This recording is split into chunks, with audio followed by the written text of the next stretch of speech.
नमस्कार आणि शिवजयंतीच्या खूप खूप शुभेच्छा।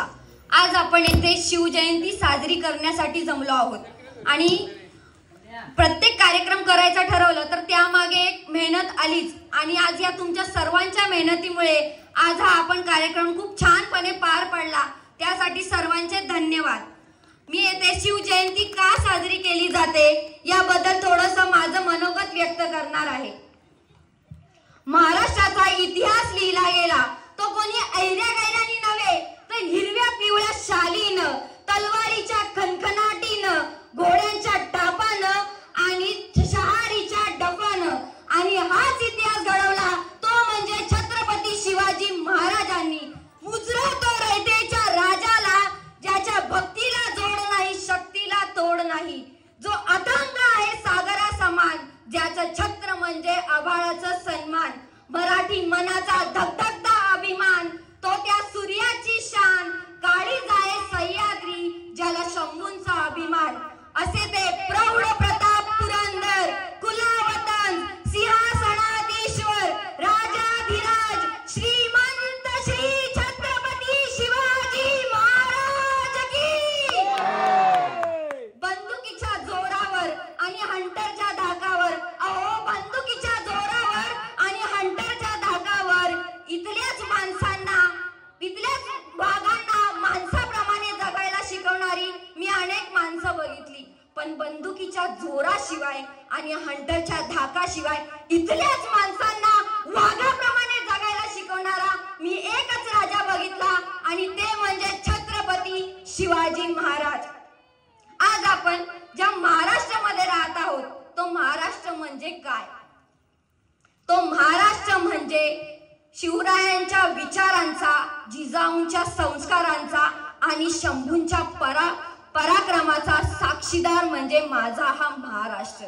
दीन दलितांचा, कष्टकरी शेतकऱ्यांचा आणि 105 हुतात्म्यांच्या बलिदानाचा आणि त्या दिल्लीच्या तख्तालाही घाम फोडणाऱ्या माझ्या जिगरबाज मर्द मावळ्यांचा हा महाराष्ट्र, माझ्या जिगरबाज मर्द मावळ्यांचा हा महाराष्ट्र। आज 19 फेब्रुवारी आपल्या महाराष्ट्रात एका रत्नाचा जन्म झाला आणि ते म्हणजे छत्रपती शिवाजी महाराज। छत्रपती शिवाजी महाराजांनी त्यांच्या आयुष्यात दूरदृष्टिकोनाने भारताच्या इतिहासावर सुवर्ण अक्षरांनी इतिहास लिहिला। छत्रपती शिवाजी महाराज त्यांच्या आयुष्यात वस्तू वापरतात आणि माणसं जपतात, परंतु आपण मात्र वस्तू जपतो आणि माणसं वापरतो। त्यांची सांगितलेली प्रत्येक गोष्ट आपल्या मनामध्ये ठासून भरली आहे आणि त्यातलाच असा एक प्रसंग आज मी तुम्हाला सांगते आहे।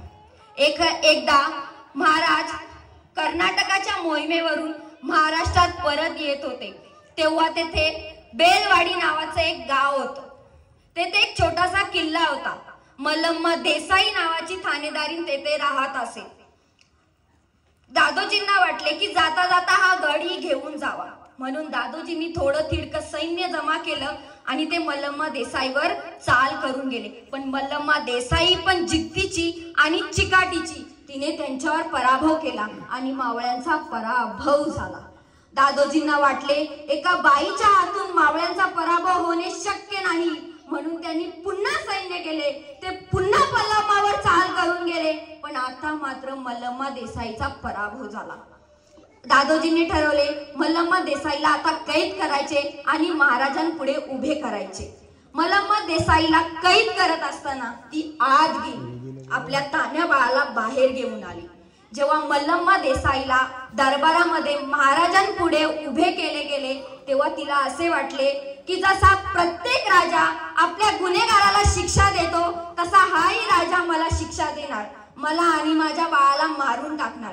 हे ऐकून महाराजांनी स्मित हास्य केलं। त्यांनी चिटणीसला इशारा केला, चिटणीस आत गेला, दुधाची वाटी घेऊन आला आणि महाराजांनी त्या मल्लम्मा देसाईच्या बाळाला उचललं आणि मांडीवर ठेवलं आणि त्या दुधाच्या वाटीतून चमच्याने त्याला दूध पाजलं आणि म्हणाले, हा जो आमच्या मांडीवर बसला आहे ना तो आमचा भाचा आहे। अहो मग तुम्ही माझ्या भगिनी झालात आणि कोणता भाऊ आपल्या बहिणीचं राज्य बळकावून घेतो? अहो दादोजी, बहिणीचं राज्य घ्यायचं नसतं तर बहिणीला राज्य द्यायचं असतं। आणि असं त्या काळातही महाराजांनी मलम्मा देसाईला तिचं राज्य परत तर केलंच आहे, त्याहूनही तिला साडी चोळी देऊन तिच्या घरपोच सुखरूप पोहोच केलं. म्हणूनच तर नक्की म्हणावंसं वाटतं की महाराजांनी त्यांच्या आयुष्यात नेहमी स्त्रियांचा आदर केला आहे. जे महाराजांनी केलं ते जगाने कधीच केलं नाही आणि जे जगाने केलं ते महाराजांनी कधीच केलं नाही. म्हणूनच आज संपूर्ण जगाला महाराजांपुढे झुकावे लागले आहे.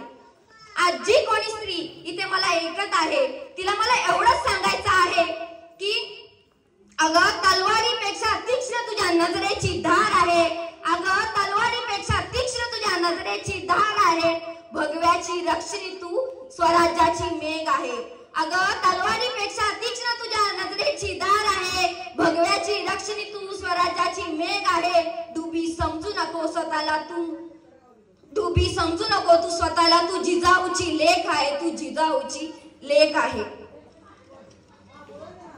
अलीकडच्याच काळात आता एवढी वर्ष झाली, अलीकडच्याच काळातला एक प्रसंग मी तुम्हाला सांगते की आता 5-6 वर्षापूर्वी इटलीचे पंतप्रधान भारत भेटीसाठी आले होते.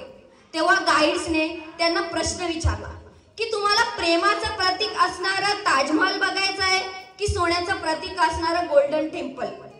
पण त्या पंतप्रधानांनी उत्तर दिलं की मला तुमचं प्रेमाचं प्रतीक असणारं ताजमहलही नको आणि सोन्याचं प्रतीक असणारं गोल्डन टेम्पलही नको. माझ्या देशाच्या राजाचा इतिहास शिकवला जातो ना, त्या राजाचा रायगड मला बघायचा आहे. आणि तेव्हा सर्व गाईड्स त्यांना रायगड बघण्यासाठी घेऊन गेले. म्हणूनच मला तुम्हाला असं सांगावं असं वाटतं की जगाच्या पाठीवर तुम्ही कोठेही जा, तुम्हाला कोणीही प्रश्न विचारू दे की तुम्ही कुठून आला आहात, तर अभिमानाने सांगा की छत्रपती शिवाजी आणि छत्रपती संभाजी महाराजांच्या भूमीमधून आलो आहोत.